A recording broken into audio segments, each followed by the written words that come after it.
So North Korea is claiming a major nuclear success. Pyongyang says its latest missile test proved it's now able to put a large nuclear warhead on a missile, something it's been trying to do for a long time. North Korea also claims it's now capable of striking the mainland United States, even though there's no independent evidence to support those claims.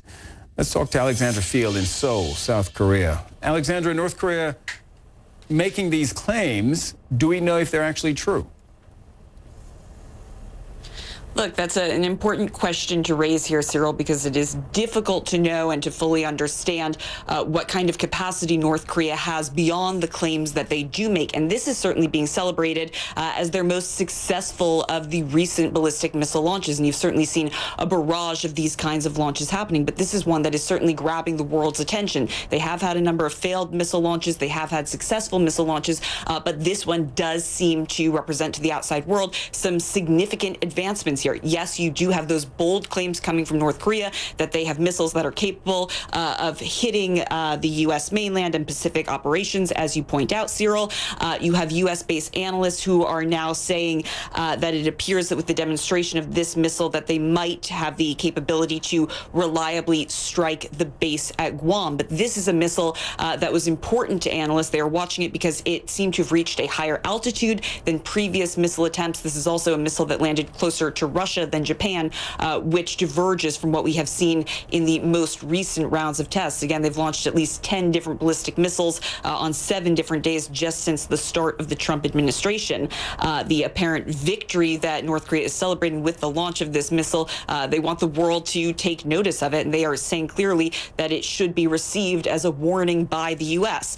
The U.S. is being very clear in saying that the ballistic missile that they tested was not at all consistent with an ICBM. It is the long-stated goal of North Korea that they would like to develop the capability to launch an intercontinental ballistic missile capable of carrying a nuclear warhead to the U.S. South Korean officials also weighing in, saying they need to further verify the claims that North Korea is making about the latest test. And it was the Japanese officials who were quick to point out that it did in fact appear that this test was significant because they believed that North Korea had in fact successfully tested a new type of missile, Cyril.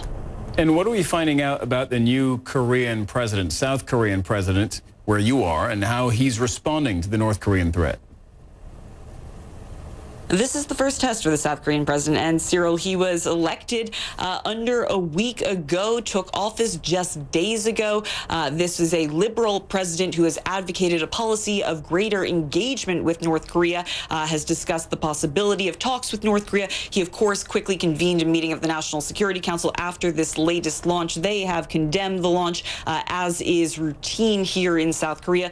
But he has said that talks with North Korea do remain possible, but that the South needs to show the North that it must change its attitude for those kinds of talks to move forward. Of course, that statement comes just about a day or so after a top North Korean diplomat said that talks could be possible if conditions were right. And we have heard mixed messages, of course, from Washington on that note. At some points, you have heard top Washington diplomats saying that talks could happen if North Korea took certain steps toward denuclearization. At the same time, you have the U.S., which has continued to dangle the possibility of a military option if North Korea does not cooperate, all of it adding to the mounting tension that we have seen in recent weeks in the region here, Cyril.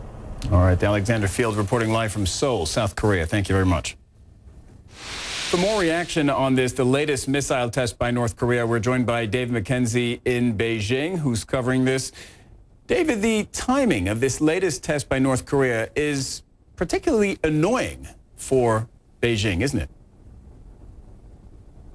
Well, that's right. Certainly in the middle of their Belt and Road Forum, where Xi Jinping is officially unveiling this massive infrastructure and trade plan, Cyril, this is a real slap in the face of the Chinese, to the Chinese by the North Koreans. Now, China generally doesn't speak forcefully on these matters, particularly they don't want to take away the attention from this forum. But they did mention through the Ministry of Foreign Affairs that they oppose any move like this missile test, because they say it certainly breaks the UN resolutions. So the fact that Putin is here, Recep Erdogan and Duterte from the Philippines, all hosted by Xi Jinping, at the same time that they, in fact, invited a delegation from North Korea to be part of this summit, is very embarrassing for the Chinese, and certainly won't help the case of Pyongyang if they want to get any kind of help from the Chinese on any matters. Cyril? China is believed to be the only country that has any kind of leverage on North Korea and ability to influence North Korea's nuclear and missile programs, but it hasn't really used that leverage so far. Does Beijing have a breaking point when it comes to North Korea? Well, I think let me qualify that slightly, that China does have leverage, yes, and they have used a little bit or some amount of that leverage by really enforcing, they say, the UN sanctions. And China repeatedly says that they won't go beyond those UN sanctions. But the question, you're right, that everyone is asking now, including the US administration, is how far is China willing to go, and when will they eventually say enough is enough? Kim Jong-un hasn't met the Chinese leader since coming into power. There haven't been the level of close friendship as there was between previous leaders of North Korea and Chinese leaders. And they keep on provoking China by going ahead with these missile tests and nuclear tests, even though the Chinese explicitly tell them not to. So that points that this relationship isn't necessarily as strong as it used to be. I think China has said if there are new provocations like this, the next step would be going to the UN Security Council to potentially push forward new or harsher sanctions. It's unlikely China will do anything unilaterally. Plus, China's also playing this difficult game because they don't want the regime in Pyongyang to collapse. But, as they keep on doing this, there may be some point when the Chinese leader says, they've embarrassed us enough, we need to do something more drastic. We'll have to wait and see if they take that step. All right, David McKenzie reporting from Beijing. Thank you very much. Let's bring you up to date with the latest regarding North Korea now, which is claiming that Sunday's missile test involved a newly developed medium to long-range rocket, although the exact details of its capabilities remain unclear. What we do know is that the device flew for about 30 minutes before coming down in the sea between North Korea and Japan. That's within 100 kilometres of the Russian coastline. Now, our correspondent in Seoul, Steve Evans, explains now that it doesn't necessarily mean the United States is within reach. It is getting a bit ahead of itself in that it says that the US is now within striking range.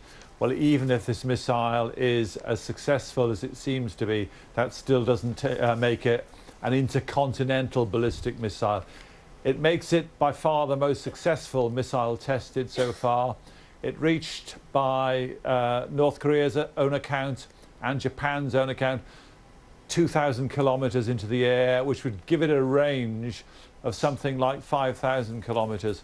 That would clearly make all of Japan within range, all of South Korea, obviously, but also the US base in Guam, for example, a huge military complex in the Western Pacific.